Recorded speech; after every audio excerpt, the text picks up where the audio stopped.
Jadi seperti yang saya sampaikan, saya tidak mau bermain-main dengan politik agama karena itu sangat memecah. Dan sekarang diedarkan seakan-akan saya ini anti-Islam. Itu hal yang menjadi persoalan di Jakarta ini kan masih ada pungli yang cukup marak. Maka kalau saya mendapatkan amanah ini, pungli salah satu hal yang mendapatkan perhatian khusus untuk kita hilangkan. Tetapi kita juga tidak bisa menutup mata bahwa orang yang melakukan pungli juga butuh pekerjaan. Maka menjadi tanggung jawab pemerintah Jakarta untuk membuka ruang pekerjaan seluas-luasnya, termasuk bagi orang yang menggantungkan hidupnya dari pungli.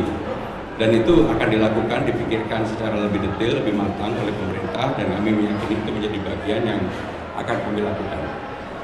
Mas, ini kan yang juga lagi rame tuh soal bullying, pelecehan seksual di kalangan sekolah dan pendidikan. Ada program khusus nggak, Mas? Ya, seperti yang saya sampaikan, salah satu yang akan saya lakukan adalah CCTV, RT RW, dan tentunya juga dikonektivitaskan ke seluruh sekolah yang ada di Jakarta ini, sehingga itu menjadi preventif bagi siapapun untuk melakukan misalnya bullying, kekerasan, narkoba, pencurian, dan sebagainya, karena pengawasan dilakukan secara menyeluruh.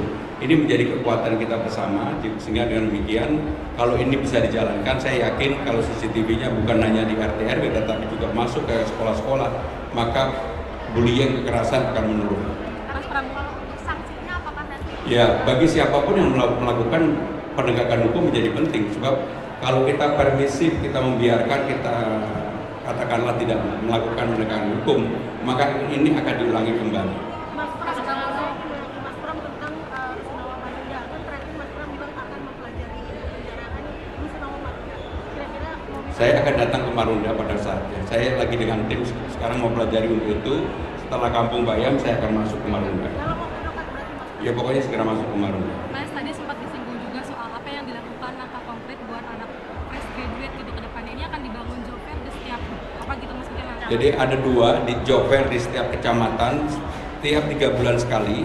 Tetapi yang tidak kalah penting, di setiap kecamatan harus ada balai latihan supaya orang-orang bisa segera untuk mendapatkan pekerjaan, termasuk memperlonggar dan jangan kemudian yang namanya birokrasi itu menghambat, termasuk misalnya PPSU atau pasukan Orange yang menjadi kekuatan Pak Ahok pada waktu itu cukup SD, termasuk sekarang dulu Pak Ahok menginisiasi pasukan merah yang untuk SLTA dan teknisi, itu bisa juga dilakukan dengan sertifikasi, sehingga dengan demikian banyak cara yang perlu dilakukan untuk itu. Nah, kerjasamanya akan sama. Di survei Poltreking salah satu poinnya adalah milenials ini masih sedikit yang memilih Mas Pram. Ya kenal aja belum, tetapi dengan saya main ondel-ondel dan itu pasti akan kenal sama saya. Jadi nanti pendekatannya untuk lebih dikenal dengan milenials, apakah akan ada kegiatan khusus? Saya didampingin para milenial, salah satu milenial top ini anak saya sendiri yang dulu nggak pernah mau. Oh Gensi ya kamu? Gensi. Tuh itu gitu aja nggak mau. Dia yang coach saya untuk berbagai hal, termasuk dia bilang gini, Bapak sekali-sekali dong pakai pakaian begini. Ini ya, atas arah gaya dari dia. Saya ingin menyampaikan satu hal, boleh? Jadi seperti yang saya sampaikan, saya tidak mau bermain-main dengan politik agama karena itu sangat memecah. Dan sekarang diedarkan seakan-akan saya ini anti-Islam. Itu sudah sangat keterlaluan. Yang saya sampaikan bahwa sebagai pemimpin itu harus adil bagi siapapun, bagi agama apapun, termasuk program mengaji setelah maghrib ini kan bukan program baru, ini programnya Mas Anies, dan itu akan kami lanjutkan, bahkan kami akan membuat yang disebut dengan happy mengaji. Dan saya pribadi kalau mau ditantang untuk lomba ngaji di antara calon-calon gubernur, wakil gubernur, saya siap untuk melakukan. Itu happy mengajinya itu ketentuannya gimana Pak Pram? Kenapa? Kalau happy mengaji ketentuannya gimana? Ya intinya begini, anak-anak habis subuh, habis isya, habis luhur, kemudian mau mengaji dan kemudian di-share merupakan bagian dari proses pendidikan yang ada, itu sangat baik sekali. Jadi saya termasuk yang kemudian mengatakan bahwa yang namanya pemimpin itu harus adil bagi semua agama. Ternyata di pelintir-pelintir seakan-akan saya nggak setuju dengan agama Islam. Udahlah, saya ini kalau urusan agama, mohon maaf bukan takabur, mau dibandingkan dengan siapa saja saya berani, termasuk lomba mengaji bagi calon gubernur, saya siap maju.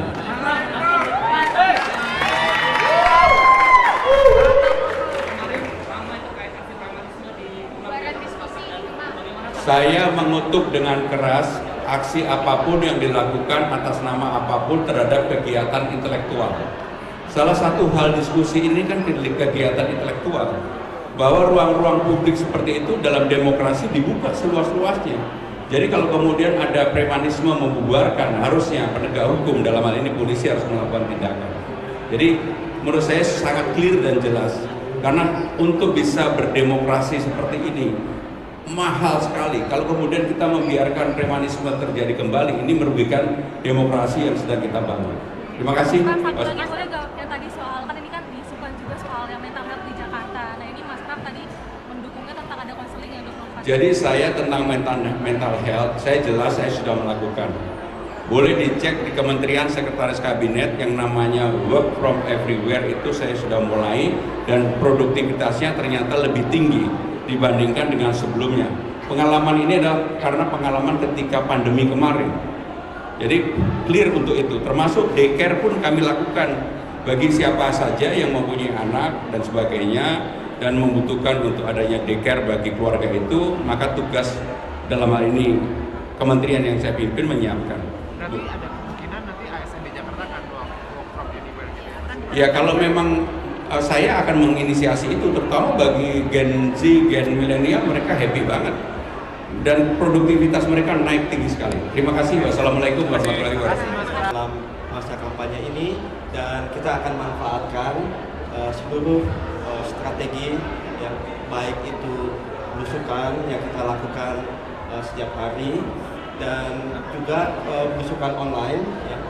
Dan juga ada beberapa strategi lain yang kita akan lakukan khusus untuk mengenal dan bisa menyapa warga.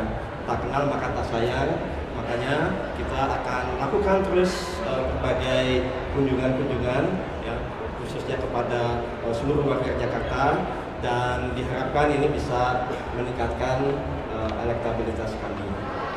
Kita tetap optimis ya, dan ya kita intinya dalam pesta demokrasi ini yang kita utamakan itu adalah adab ya. Jadi semua yang kita lakukan harus dilakukan secara damai dan juga saling menghargai satu sama lain. Bang, ini kan calon-calon yang lain itu bertemu dengan tokoh-tokoh. Semua tokoh yang sangat berpengaruh ya kita akan lakukan kunjungan, dan juga semua komponen masyarakat ya, dari golongan dan juga dari usia ya, kita akan bertemu mereka, khususnya tadi banyak Gen Z ya, banyak milenial, kita juga akan menyapa mereka. Tadi menarik ya, banyak hal-hal yang kita lihat ya. Kalau dulu zaman kami orang hanya berpikir bagaimana mendapatkan harta, mendapatkan tahta atau mungkin wanita ya. Sekarang banyak milenial melihat kuota itu menjadi sangat penting. Justru itu kita ingin memberikan yang terbaik agar para Gen Z ini bisa menjadi produktif. Tadi saya sampaikan kalau kita membeli boneka labu ya, kenapa kita nggak memproduksi ya? Kalau kita tuh sangat kreatif, warga Jakarta ini sangat kreatif. Nah, kenapa kita nggak membuat itu? Dan juga kalau kita para wanita yang khususnya ingin glowing menggunakan skincare dari Korea, kita juga punya banyak herbal yang sangat baik ya, yang kita bisa produksi dan kita bisa perkenalkan ke dunia global. Jadi kembali lagi, bagaimana kita bisa think locally, berpikir secara lokal dan act globally ya. Karena kalau kita berpikir terbalik, maka budaya kita akan tergerus oleh budaya-budaya asing ya. Tetapi kalau kita tadi diberikan kesempatan dengan infrastruktur digital ini, maka mereka akan lebih produktif, lebih kreatif di dalam menyampaikan ini ke masyarakat luas. Dan tadi saya sampaikan juga, bukan hanya internet gratis ke setiap rumah, tetapi juga kita ingin memberikan 2 tahun ya, bagaimana kehadiran di internet ini hosting gratis ya. Jadi bagi pemula-pemula ya, itu kan butuh modal ya, dan kita akan memberikan mereka online presence, jadi hosting tadi gratis. Dan untuk pelatihan-pelatihan kita juga ingin memberikan akademia independen yang gratis ya, sehingga warga Jakarta bisa tadi menjadi independen, bisa menjadi orang-orang yang subjektif produktif ya. Jadi kalau istilah mager ya, kita ingin magernya yang produktif untuk para warga Jakarta, dan itu bisa dilakukan di rumah ya. Dan ini karena aktivitas bekerja, berusaha, kemudian belajar, ya, berwisata. Ya, tadi disampaikan juga itu gimana sekarang banyak orang-orang stres ya.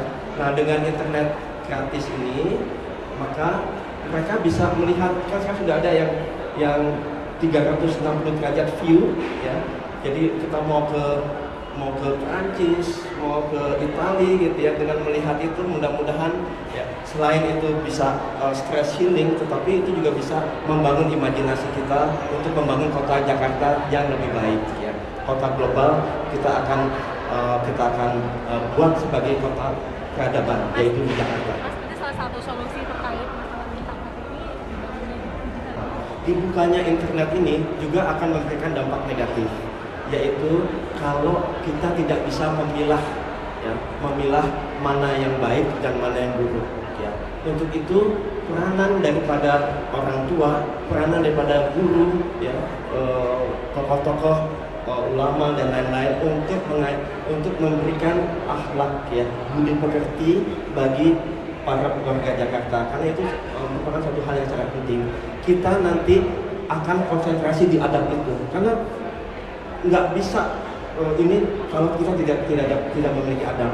Kita akan minta guru-guru honorer untuk menjadi tim pembina adab ya bagi para warga Jakarta. Dan yang kedua, bila adab itu sudah ada, tolong menolong itu sudah ada, budaya Betawi yang begitu hebatnya ya, maka kita juga akan melakukan menjembatani antara satu komunitas dengan komunitas lain, menjembatani antara satu golongan dengan golongan lain. Karena kalau tidak ada menjembatani, ya kita sebagai pemimpin tidak ada menjembatani, maka nanti takutnya akan muncul konflik. Ya, untuk itu hal-hal seperti itu sudah kita kaji, ya, sehingga nanti Jakarta semua golongan, semua etnis, semua suku, semua agama bisa bersatu. Tujuannya adalah membuat kita menjadi kota peradaban. Kota peradaban membutuhkan yang namanya cultural environment yang cukup bagus ya. Kita sangat meyakini ya, bila tadi adab sudah ada, maka budaya tadi semakin meningkat ya. Cultural capital ini ya, social capitalnya sudah ada, cultural capitalnya sudah ada, maka ini akan menjadi suatu political capital ya. Jadi bukan hanya bukan masalah modal ekonomi saja ya, tetapi modal sosial yang sudah kita miliki ini perlu dipertahankan, ditingkatkan ya. Tadi tujuannya adalah semua pembangunan fisik, pembangunan ekonomi harus dinikmati oleh semua warga Jakarta. Kalau hanya segelintir orang, hanya 10% warga Jakarta yang menikmati, ini bukan peradaban ya. Kita ingin membangun peradaban yang betul-betul kuat, solid, bukan peradaban yang rapuh ya. Peradaban yang para warga Jakarta bisa menikmati semua tadi pertumbuhan ekonomi dan pertumbuhan fisik. Kan itu dari saya. Jadi ini internet gratis ini ya, nanti kita akan bekerja sama dengan semua pihak. Dan yang terpenting, tidak ada yang kalah di sini. Semuanya menang. Semua pemangku kepentingan untuk internet gratis ini akan menang, akan mendapat benefit dari ini. Termasuk nanti Pemda DKI. Karena begitu masyarakat produktif, ya, maka ini juga bisa menjadi keuntungan ekonomi bagi Pemda DKI. Dan masyarakat sendirinya itu bisa maju. Tapi tadi ada kata kuncinya ya, bukan hanya internet gratis saja, tetapi adab ya. Adab itu harus saling terintegrasi satu